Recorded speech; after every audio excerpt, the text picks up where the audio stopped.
All right. So I don't know how much of that got taped last time. We'll see. How did I get 1.1? I started with this. This is where you start, x equals 1. And this tells you how much you change. So it's saying take your value of 1 and add to it 0.1. So that's how I know I get 0.1. So if this had been negative 0.2, then my x sub 2 value would be 1 minus that, 0.8. So this just tells us which direction we're going. Kind of like on a graph, you know, when you're trying to figure out the slope, you go over 1 and up, or back 1, you know, is that kind of thing. So if I know x1 and x2, can I find y sub 1, y sub 2? Yeah, you can just plug those in. So here I need to find y sub 1 and y sub 2. This is the algebra component. So I plug in here, right, f of x to get my y value. So when I plug in x equals 1, I get negative 3 plus 5, 2. When I plug in 1.1, did anybody do that yet? Can somebody do that? Can put 1.1 in here? Oh.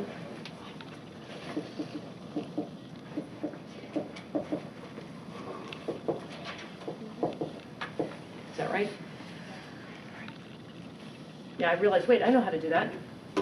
Because 1.1, I know the square of 11 is 121, so the square of 1.1 is. Okay. All right, so if I want to find delta y, I just need this. It's important to get the order correct. The order is x sub 2 minus x sub 1.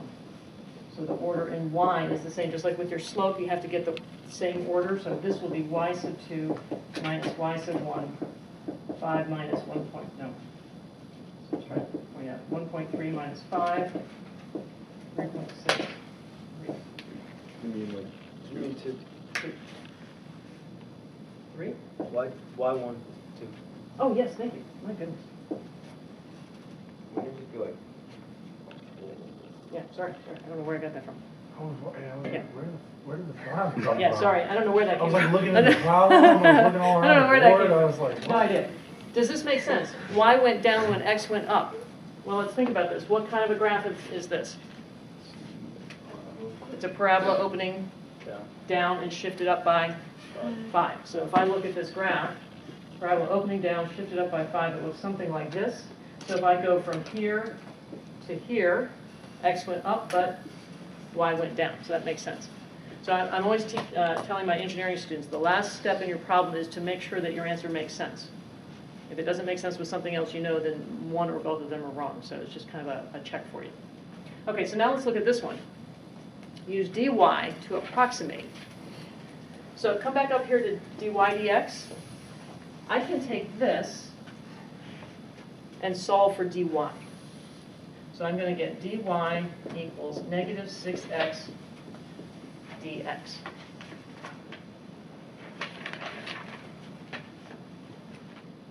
Is that okay? Mm-hmm. And so this is your differential form. So you can really just start with the derivative, multiply both sides by dx. So this is essentially like a y equals mx kind of form. It's the same sort of thing, because this is your derivative. This is how much change in x you have, and that's how much change in y you predict. This is approximate because it's taking this graph here and saying, okay, if I'm here and I have my tangent line, what am I predicting? The graph is obviously deviating from the tangent line, but if I don't go very far, the deviation shouldn't be very much. So I can use the tangent line as an approximation, as a projection. You know, we talk about projected values when we're talking about business. What do you project for the next 3 months? Okay, so here, what do I need to plug in? X right here, x equals 1. dx is delta x, same thing. That's the whole approximation, is that you're letting, dx is normally infinitesimally small. We're saying, well, let's just say 0.1 is small enough to use it. So if I plug in, I'll get negative 6 times 1 times 0.1, negative 0.6. How does that compare to our actual value, negative 6.63? Pretty close. So delta is exact. That's algebra. D is calculus, and we're going to use that as an approximation. Find your differential just by taking the derivative. That's why I like to write it in this form, dy dx, because then it's very easy to convert to differential. I know my x value, that's my starting value. I know my dx, that's how much it changed. So if instead I gave you x sub 1 is 1 and x sub 2 is 1.1, for dx, that's always the change. So if I went from 1 to 1.1, I changed by 0.1. That's the value that would go in. Yes? I was like, it's just out of like curiosity, I guess. Mhm. But how come you can use the dx as the same change which you used with the delta, but you can't use the same change in y? Oh, because here we're just trying to approximate it. Okay. So we're saying if, But then why can't you use the same value if you're using the same value for dx? It just doesn't make any sense. I don't understand it. because what I'm doing is I'm saying, let's say you had something much more complicated. Or for that matter, let's say you didn't really know what was happening next. Let's say you've got you have some data. No. You have some data that looks like that. And so you plot a curve and it looks like that. That's what you think. But really, you only know up to here, right? You don't know what happens after that. But you've got this curve that sort of continues on. So now you're going to say, well, what do I project? What if I don't have any data out here, so I can't actually say for a fact. But what if I wanted to know, what do I project for this point? Well, I can just take the tangent line and say, well, if the trend were to continue as it is today, I would project that value. And so that's one of the ways we use it in business, is more for a projecting, for saying what we think will happen in the next several months. And it has to be short, because you could imagine that maybe this goes back down, you don't really know, so you can't project too far out in the future, because you don't know what's going to happen that far away. And so this is just an approximation. It's saying, if I were to continue on my current trend is the tangent line. If I were to continue on my current trend, where would I end up? Is the change in x usually going to be like a decimal like that? It should be small, because the problem is if it's big, then so the farther away I go, right, the bigger the difference. And so in order for this approximation to be somewhat valid, I need to stay pretty close to where I started from. So if I let that delta x get too big, then these start to diverge too far, and I get a number that doesn't make any sense. It's the same thing with regression for those of you who've taken stats. One of the things you can't do, like I said here, is you can't predict too far in the future, because you don't really know what's happening out there. You can go a little bit, but you can't go too far. So that's generally true with approximations and projections. You need to stay kind of close to where you need to be. Okay, so now let's look at applying all of this to business. Okay, so the problem I have is page 172, number 48. Page 172, number 48.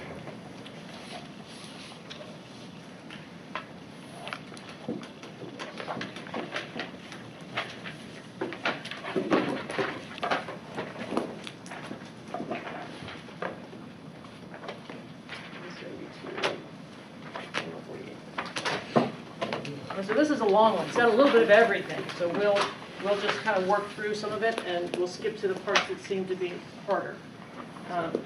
Okay.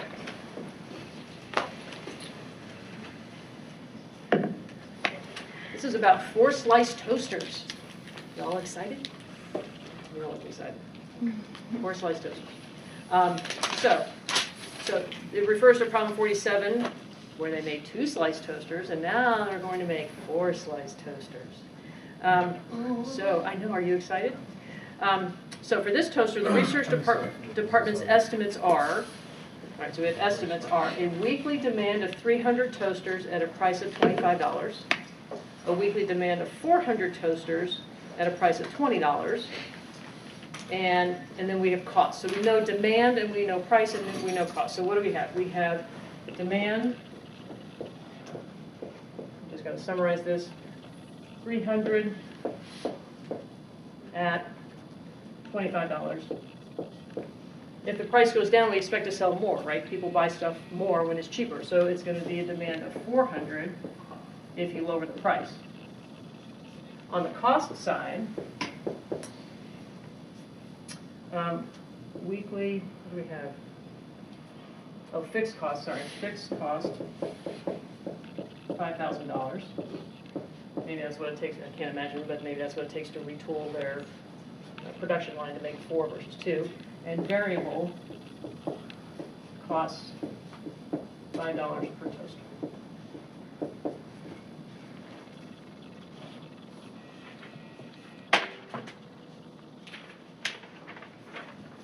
Okay, so part A, the first thing we're going to do is, so do we have enough information to get a price demand equation and a cost equation? We do. Let's start with this one. Cost equation is easy. If I've already given you the fixed costs and the variable costs, then I already have the y equals mx plus b. I have all that information, so I know that my cost is, yes, 5x, $5 for every toaster, plus $5,000. So 5x plus 5,000. Why does that make sense? Because if x is 0, I'm saying my cost is $5,000 no matter what. I always pay that. But for every extra toaster I make, it's another $5. So that makes sense from this information. How can I get a line out of this? Do the negative 300 comma? Yeah, it's 2 points, right? So if you need to, go ahead and write this as this way. Why am I writing that's not what I meant to do. Well, you could write it that way. We can solve it in either direction. Eventually, we are going to be aiming for this. So everyone agree that's what we're aiming for, that we want the price as a function of how many items I make. That's really what I'm looking for. So if I write it this way, this is the price, and that's the number. So this is like the x and I've got the x and the y mixed up from what I want here. So everyone see why I'm saying that? So what I'm going to suggest we do instead is switch these. Go ahead and put the x value first, and then the price.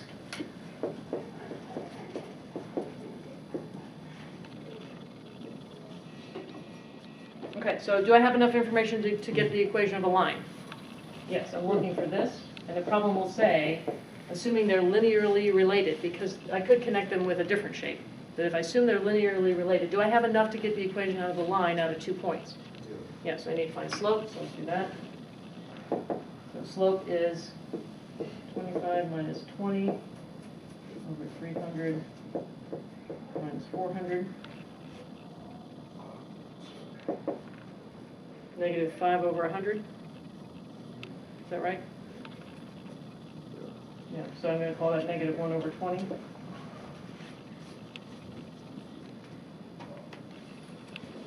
I prefer this form, y minus y1 equals m minus x minus x1, except in this case the y's are p's.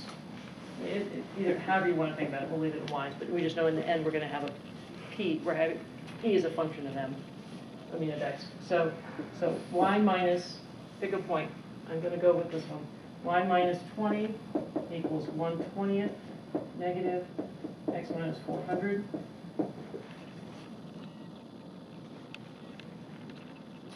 So negative 1/20 x. Help me out, make sure I do this right. Negative 1/20 times negative 400 would be plus 20. Does that sound right? 40 divided by 2, Yeah. 20 plus the 20 from the other side. So that's my price demand equation. So you can always connect price and demand if you have 2 points like that. I would probably not ask you to do this on a test just because that's, again, a lot of algebra. I would ask you to do this. This you should be able to write down because this is understanding what fixed and variable costs are. This I'm probably not going to ask you to do on a test just because look how long it took us to do and no calculus was involved. So I'll probably give you that to begin with. Okay, so what do we have next? Oh, we have to find the domain. I have decided the easiest way to think about domain for this, because remember what this is. Yes. As the price goes up, the demand goes down, and so eventually you can end up in negative territory, and it doesn't make sense for either the number of items or the price to be negative. So the way I figure about domain is I know for certain that I have to make a positive number of items. So I can write that down right off the bat. I know that's true. So what goes here? What goes there is whatever the x value is that makes p equal to 0. If I let my x get so big that it corresponds to a 0 price, that's when I know I'm done. So I need to figure out what value corresponds with that. So you just plug it in. Plug in p equals 0. Whatever equation you have, plug in p equals 0. So 0 equals negative 1/20th x plus 40.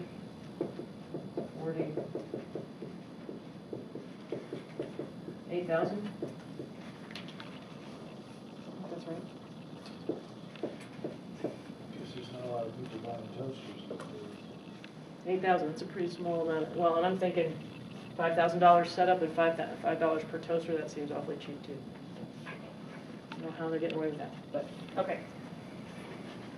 So all of this is just really to set up some problems. So I'm going to come over here and rewrite the problem, rewrite that information that we have in kind of a smaller subset. So that, I apologize, that's good review of finding the equation of a line, because that will be on the test. Finding domain you're going to need to know how to do, but I'm not going to ask you to go through this process just because that's too much algebra on a calc test. All right, so let's write down what we have up here. So we know that our cost function is 5x plus 5,000. And we know our price function is negative 1/20th x plus 40.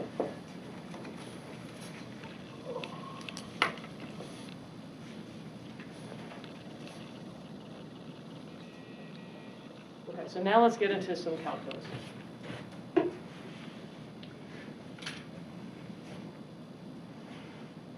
Okay, so the next part B, is find the revenue. What variable do we give to revenue?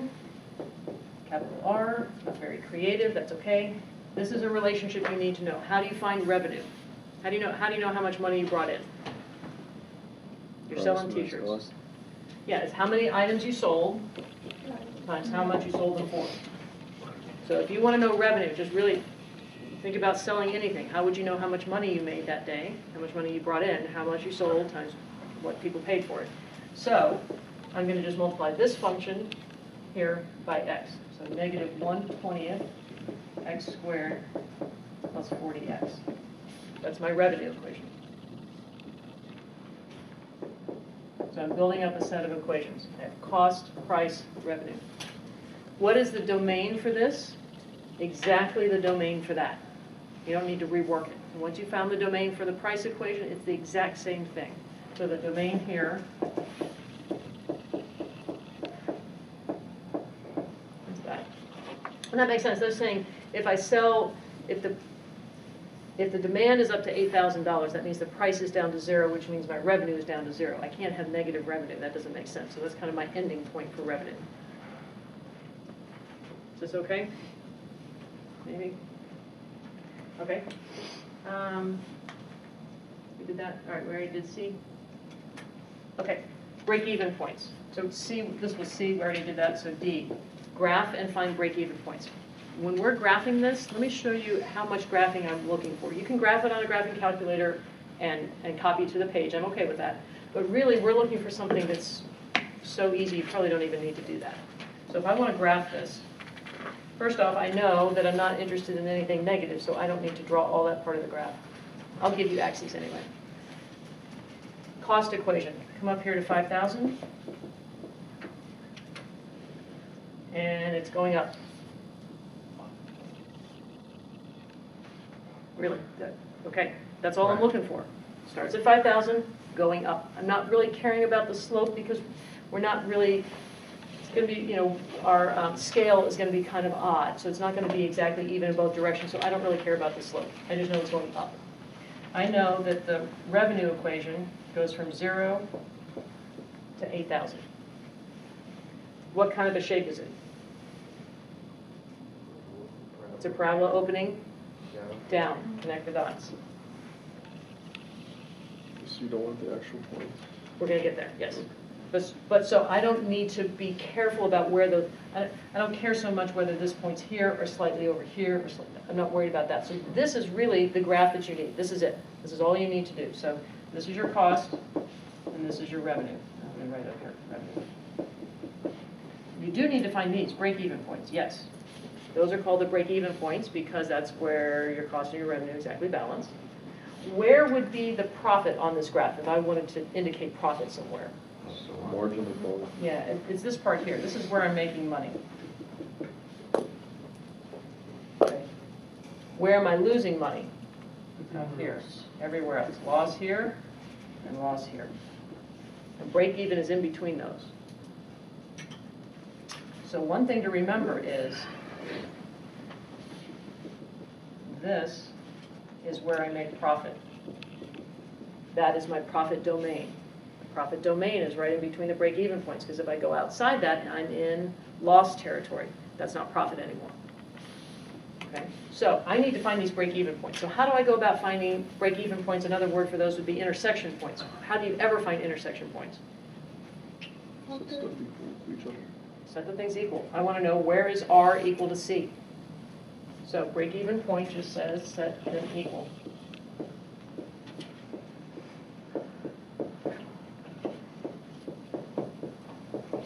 Where is my revenue equal to my cost? Okay, I have a cost equation and I have a revenue equation. Go ahead and set them equal. So,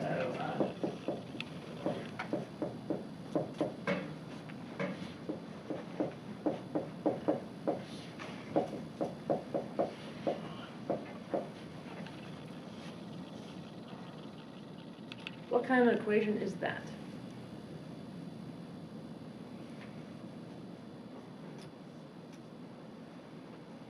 How do I go about solving it? Let me ask that question. Set equal to 0 first. I see this. I see a square in it. It's a quadratic equation.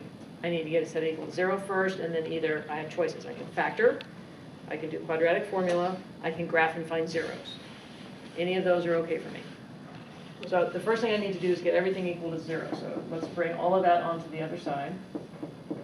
40 minus, and then again 40 minus 5x.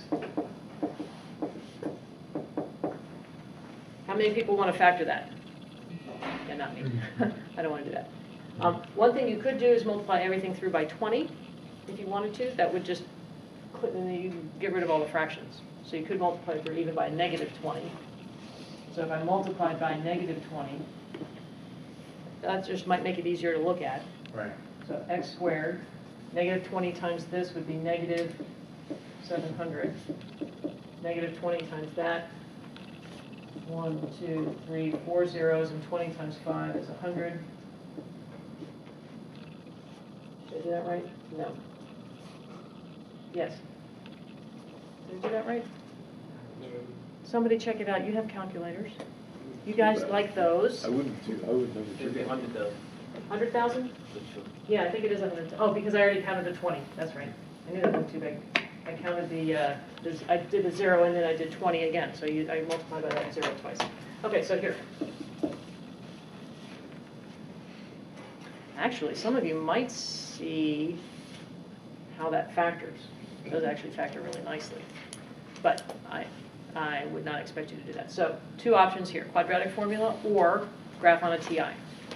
So quadratic formula, so 2 options. Can I just write down the answer and let you, so we can move on to the next one? Yeah. So I am seeing this actually as x minus 500, x minus 200. No. Yes? Yes. Yes, that's actually it. All right, so we get x equals 200 and x equals 500. And I will try and pick numbers that come out easy like that on the test. Okay, so what are those? Those are your break-even points. So really, to finish the break-even point, you probably ought to find the rest,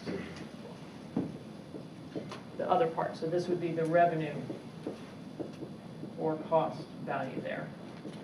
So just like plug the 200 back into. Yeah, and plug it in the easiest one, right? Don't plug it in the hard one. Or you can plug it into either one. You can plug it in, well, we can because that's exactly where R equals C, which means the Oh, Y they're value will be the same. interchangeable. Right, they're interchangeable, so use the easy one, yeah. Okay, so now let's look at, find the profit. Maybe we do like marginal. Yes, that's coming next, right now, right now. So let's find the profit equation.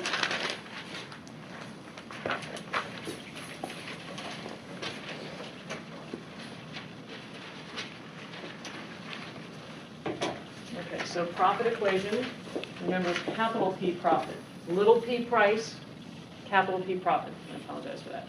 So how do I find profit? Revenue minus cost. Revenue minus cost. So it's actually, I even just, what I wrote down in simplifying for the break-even points is actually that. Let's see if I remember. When you work all that out, I think you get this.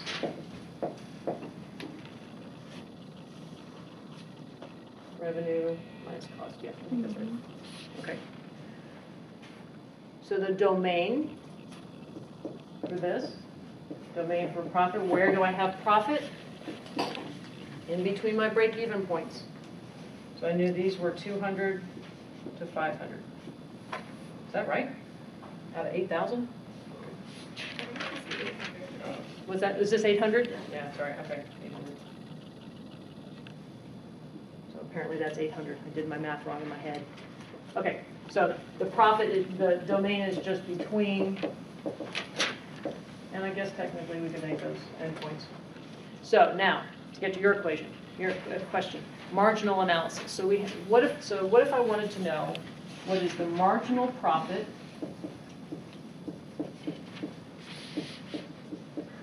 for x equals at x equals 325 and x equals 425, two separate points. So remember, marginal is kind of like projected, approximate. If my trend continued, where would I be? All of that phrasing makes you think of tangent lines, which makes you think of derivatives. And we actually name the variable we use for marginal profit is that, P prime. So even if you get a little bit stuck, just write down the variable for marginal profit and it tells you what to do. Find the derivative. Okay, so find the derivative.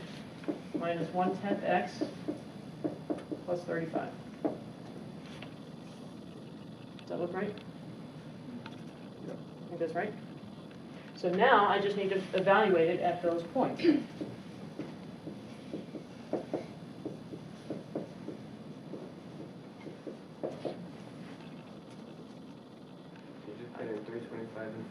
Yeah, right. If I want to evaluate, right, so I just plug it in. So negative 1/10 of that would be negative 32.5, so I get 2.5. Did I do that right? I'm going to check. Yeah. And then 425 would be negative 42.5, so I get negative 7.5.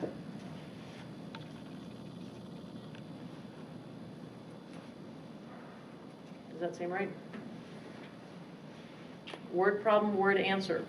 What is that? 2.5 what's? Is this like toasters? Yeah.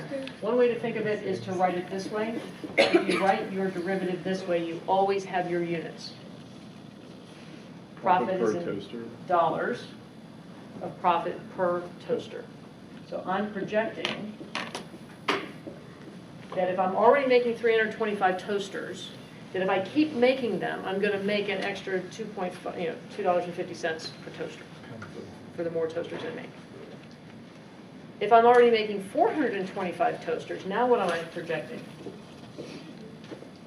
That my profit is going to go down. That makes sense because at 325, I'm here, my profit's still growing. But once I get to 425, I'm starting to pinch towards that break-even point, so my profit is getting smaller. The profit's not negative. The change in the profit is reducing. It's not negative, that it wouldn't be, but it's reducing. And then lastly, I have one more bit, I don't. All right, the thing I was going to add to this was average cost. Just remember, average cost is what? I take this and I just divide the whole thing by x. So that's average cost. Okay, so I have office hours right now. I'm in the math lab at 11, so 11 to 12 today. I have office hours tomorrow from 12:30 to 1:45. Do we have the minutes to win it? Say again? Do we have the minutes to win it? Oh, the minute to win it. We have one today.